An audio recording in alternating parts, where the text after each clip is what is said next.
Este é o segundo episódio da série de podcast do canal Rio History Tour, o História Além da História, que explora a presença duradoura e frequentemente apagada das culturas indígenas na formação e identidade do Rio de Janeiro.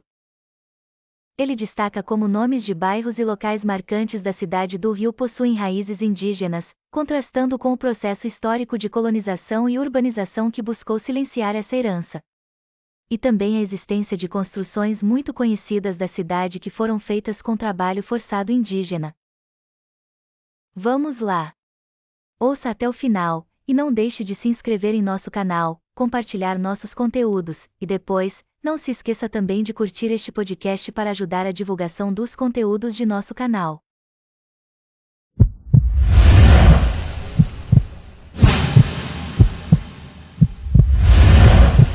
Olá!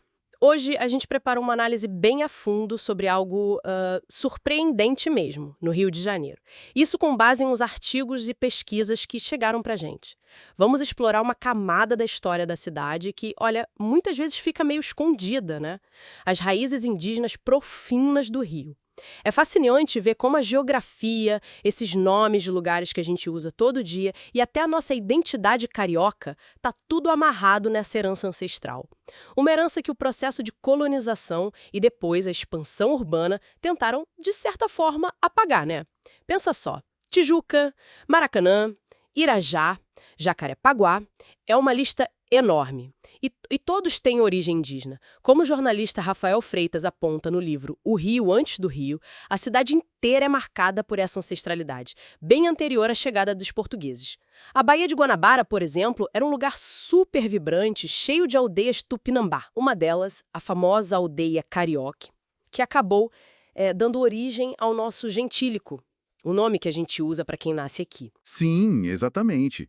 E o que a gente observa historicamente falando é um esforço assim bem deliberado de substituir esses nomes, essas referências originais, por nomes portugueses. Resgatar essa memória é crucial para a gente entender como a identidade local se formou, sabe? A presença indígena não é só uma coisa antiga, lá do passado. Ela é a própria fundação do que viria a ser o Rio, a base de tudo. E não foi uma história passiva, né? Muito pelo contrário. O Freitas ressalta bem isso, que é também uma narrativa de muita resistência. Teve um período chave, ali por 1567, mais ou menos, em que várias dessas aldeias se uniram, tentaram impedir a tomada da Baía de Guanabara pelos portugueses. Isso gerou batalhas bem significativas. Com certeza. A Batalha de Uruçumirim e os confrontos na Ilha do Governador são marcos importantíssimos dessa resistência tupinambá.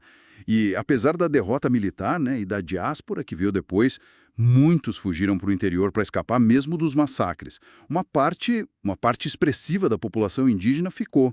Aí eles foram incorporados como mão de obra nos chamados aldeamentos jesuíticos. Eram vilas controladas pelos jesuítas, né?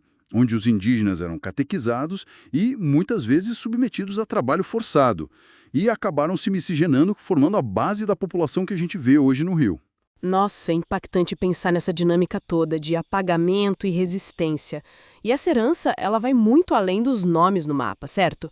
Pontos turísticos que são símbolos da cidade, Maracanã, Ipanema, e até construções famosas, como os Arcos da Lapa e a Igreja da Glória, têm conexões diretas com essa história indígena. Exato. Muitos desses marcos foram erguidos em cima de territórios originalmente indígenas ou então com o uso de trabalho forçado. A historiadora Ana Paula da Silva, ela destaca uma coisa poderosa sobre os Arcos da Lapa. Esse símbolo tão conhecido, né, da boemia carioca foi construído com mão de obra escrava indígena. É uma memória, digamos, inconveniente que quase nunca aparece nos livros de história ou na promoção turística da cidade. O Paço Imperial, que fica ali perto, compartilha dessa mesma história meio oculta. E a Igreja da Glória, que também é um cartão postal tão famoso. Então, ela foi construída justamente sobre a área da aldeia Carioque.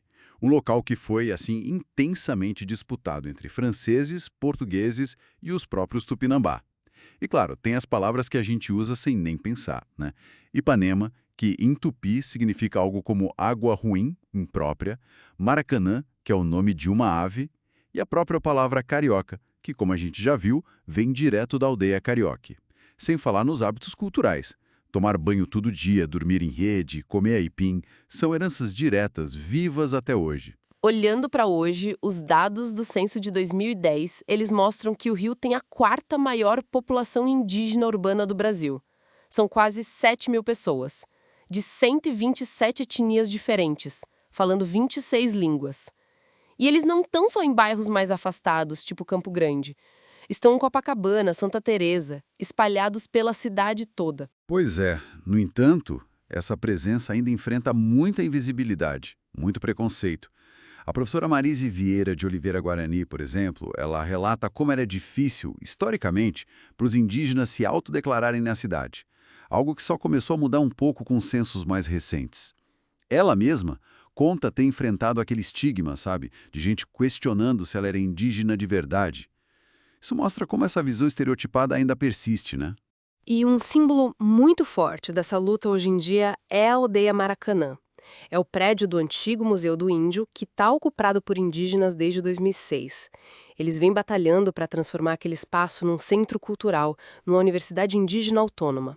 Mas enfrentam, assim, constantes tentativas de despejo, longas disputas na justiça, que já tiveram até repercussão internacional. O líder José Urutau Guajajara tem esse sonho, né, de ver ali uma universidade gerida pelos próprios indígenas. O ponto fundamental aqui, eu acho, é perceber que a identidade do Rio de Janeiro tá intrinsecamente ligada a esse passado indígena. Não tem como separar. É uma história complexa, sim, de apagamento forçado, mas também de uma resistência que não acabou e que se manifesta hoje na geografia, na cultura e nessa luta contínua da população indígena urbana por visibilidade, por direitos. Reconhecer essas conexões que estão tão presentes em nomes, lugares, até em hábitos nossos do dia a dia, é realmente revelador. Mostra como a história está viva, pulsando logo abaixo da superfície do nosso cotidiano.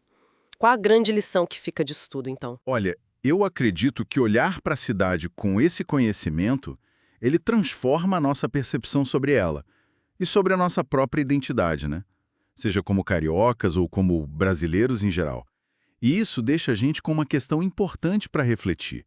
Se a gente pensar nessa luta pela preservação cultural e linguística que a gente vê na aldeia Maracanã, que outras formas de conhecimento, de memória indígena, podem estar presentes, mesmo que de forma silenciosa, no tecido urbano de outras cidades brasileiras hoje?